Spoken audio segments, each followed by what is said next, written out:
Fala, gente amiga, tudo bom? Eu sou Carlos Lose e este é o Batata Diário, o seu programa de dicas do Diário do Capitão. E hoje nós vamos dar sequência às nossas análises de Jornada nas Estrelas, né, dos episódios das séries, né, e vamos falar hoje do 5º episódio da primeira temporada de TNG, intitulado Onde Ninguém Jamais Esteve. Qual é o plot desse episódio? Bom, a Enterprise está recebendo um cientista chamado Kozinski, né, que, de acordo com o que a Federação diz, né, ele está fazendo melhorias, né, nos sistemas de dobra das naves, né? E aí o Riker fica muito ressabiado com isso, né, porque eles fizeram algumas simulações, né, baseadas no que o Kozinski falou, né, e as simulações não mostraram nenhuma eficiência, né, na melhoria dos propulsores de dobra. Mas o Picard, né, fala para o Riker receber o Kozinski, né, para o Riker ter uma boa vontade com o Kozinski, né, apesar dessa suspeita toda, né. E aí o que acontece? Quando o Kozinski chega, ele é um cara extremamente arrogante, é um cara extremamente seguro de si, né, é um cara extremamente intratável, né, e aí ele traz com ele um alienígena, né, que é o seu assistente, né, no caso. Aí eles começam a fazer as simulações, né? Aí a nave ela vai parar 2.700.000 anos-luz de distância, né? De onde eles estavam, né? Demoraria 300 anos, né? Para eles retornarem à Via Láctea de novo, né? Para vocês terem uma ideia, a nave saiu da Via Láctea, atravessou outra galáxia e estava perto de outra, né? E aí quando eles vão fazer novamente, né? O Picard ficou com a pulga atrás da orelha, no caso, né? Pô, a gente vai demorar 300 anos pra gente voltar, né, pra nossa galáxia, coisa e tal, né? E aí ele falou assim pro Kozinski, que você consegue levar a gente de volta? Aí o Kozinski fala, consigo levar. Só que aí ele não consegue levar eles de volta e pior, né? Leva eles para mais distante ainda, leva eles para 1 bilhão de anos-luz, né? O Wesley Crusher está vendo todas as experiências ali, viu a alienígena trabalhando. Quando a nave está fazendo esses saltos a altíssimas velocidades, né, levando a Enterprise para distâncias descomunais de tão grandes, né, ele percebe que o assistente do Kozinski fica meio que desaparecendo, né? E aí a gente vai perceber, né, que o Wesley ele vai tentar falar, né, avisar para o Riker, né, que isso está acontecendo, só que o Riker não dá muita ideia. Só que no segundo salto, o Riker percebe também que esse alienígena está desaparecendo, né, ele está meio que ficando na realidade deles, meio que saindo da realidade deles, ele fica ali meio que piscando, como se ele fosse fazer menção de desaparecer, né. Final das contas, eles descobrem que o Kozinski não estava fazendo coisa nenhuma ali, né? E que na verdade quem estava fazendo tudo aquilo era o alienígena, que era de uma civilização avançadíssima que conseguia fazer tudo com a força do pensamento. E esse alienígena, né, eles vão descobrir depois que ele é uma espécie de viajante que fez um acordo com o Kozinski ali, né? Ele pegava carona nas naves, né? E em troca disso, né, o Kozinski ganhava os méritos, né, de fazer esses saltos a altíssimas velocidades. O interessante é que as pessoas começaram a pensar, né? As pessoas pensavam, né? E tudo que as pessoas pensavam virava realidade. Por exemplo, o Worf viu um tag lá de estimação dele, a Tashiar viu, né, a infância dela na colônia dela, onde ela era perseguida, coisa e tal, pelas pessoas, né? Algumas pessoas, o Picard viu, né, conversou com a mãe dele, no caso, né, que já estava morta, né? Então o que acontece? Eles perceberam que eles foram para um lugar onde a força do pensamento determinava, né, se transformava em realidade, mais ou menos o que o alienígena fazia. O engraçado é que o alienígena, apesar de ser de uma espécie muito, vamos dizer assim, avançada, né, ele estava meio que desaparecendo, né, ao fazer, né, essas viagens muito longas, como se tivesse sendo exigida muita energia dele e ele tivesse desaparecendo por causa disso. Isso não ficou muito bem explicado no episódio, tá certo?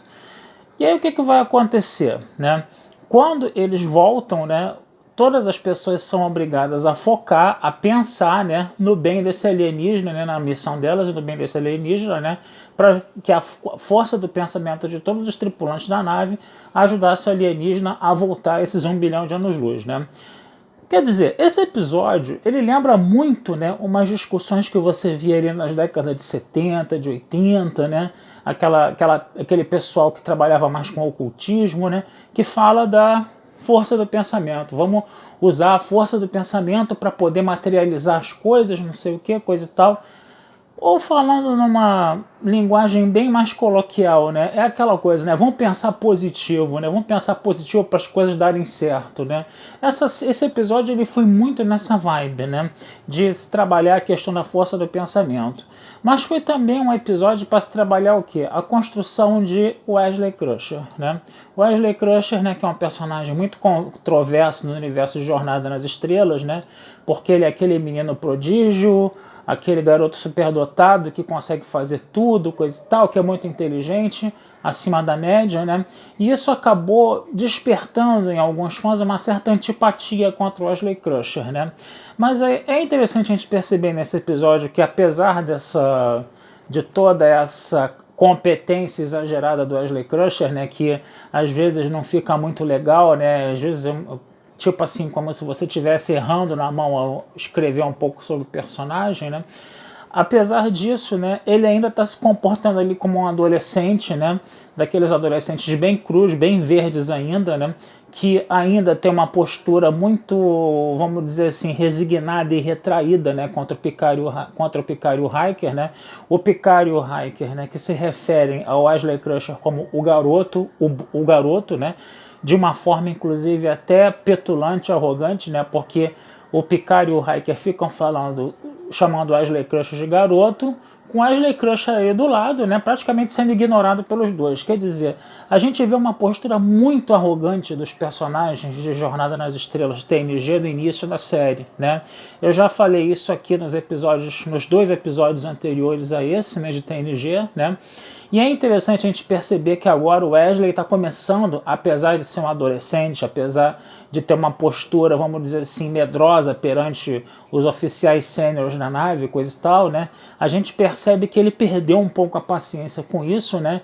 E quando o Picard e o Hiker se referiam a ele como o garoto na frente dele, ele chegou e falou assim: eu não sou garoto, meu nome é Wesley Crusher e eu tô aqui. Né? Isso foi interessante, né? Que foi para dar uma ferroadazinha nessa postura arrogante dos dois.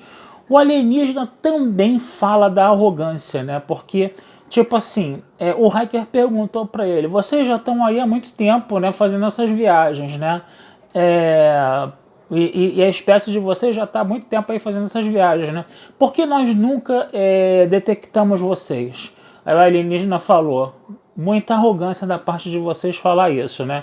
O que acontece? Vocês não eram uma espécie interessante. Vocês não tinham nem motor de dobra, nem nada, coisa e tal, né? Vocês só começaram a ficar interessantes depois que vocês começaram a fazer grandes viagens, coisa e tal, né? Então, quer dizer, eu acho que essa coisa de você tocar nesse ponto da arrogância, né, do pessoal da Federação, da Frota Estelar, né? Eu achei interessante nesse episódio, né? Você trabalhar essa questão aí, né? Que eu acho que ela foi bem interessante aí no caso, tá certo? Então é mais ou menos isso, né, que eu tinha para falar hoje, tá? É um episódio que não traz muita coisa, né? Desenvolve um pouco o Wesley Crusher, né? Eu gostei, uma coisa que eu desgostei muito no Wesley Crusher foi a forma como o Wesley Crusher, né, tratou o alienígena, né? O Wesley Crusher criou uma identidade com o alienígena, né? O alienígena, como é que eu posso dizer, elogiou bastante, né, a postura dele, que era uma coisa que não estava acontecendo, né? E, inclusive, o próprio alienígena pediu para o Picard conversar a sós com ele e ele falou assim: esse menino aí é muito bom, ele tem uma capacidade muito boa, né? Estimule a capacidade dele sem ele perceber, para ele também não subir nas tamancas da arrogância, né? Então foi um negócio muito interessante a gente ver isso aí, né? E essa coisa do Wesley ter uma visão mais humanitária com esse alienígena, né? Que o Picard queria de qualquer jeito que o alienígena levantasse, né?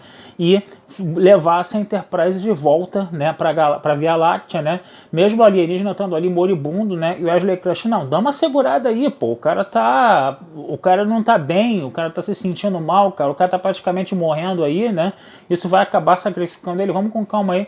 Então foi interessante ver o Wesley Crusher tomando essa posição mais solidária para com o alienígena, né? Enquanto, né, os oficiais sêniores ali, né, as primadonas, né, da humanidade ali, não estavam nem aí para esse alienígena que estava sofrendo, né, por causa do Kozinski, né, também, que tinha uma cara até meio de doido, né, o ator que fez o Kozinski, ele realmente deu um show no caso aí, porque ele ficava assim com aquele olho arregalado assim, entendeu, coisa e tal, como se fosse um cara meio paranoico, ele passou um pouco essa impressão, né. Então esse episódio ele tem essas características. Vale a pena dar uma olhada, embora ele não acrescente muito, né? Mas ainda assim, trabalhando essa questão de se criticar essa arrogância desses membros da Federação do século 24, quando não deveria haver mais arrogância nenhuma, né? Mas aí tinha essa arrogância aí, né? E foi interessante ver que essa arrogância ela foi combatida nesse episódio, tá certo? Então vou ficando por aqui, desejando vida longa e próspera, tá? Esse texto vai estar lá também na Batata Espacial para vocês darem uma lidinha, tá? E não deixem de curtir, compartilhar e comentar o Diário do Capitão nas redes sociais, tá? Que essa ajuda de vocês sempre nos é muito bem-vinda, tá certo? Um abração, fui e até a próxima.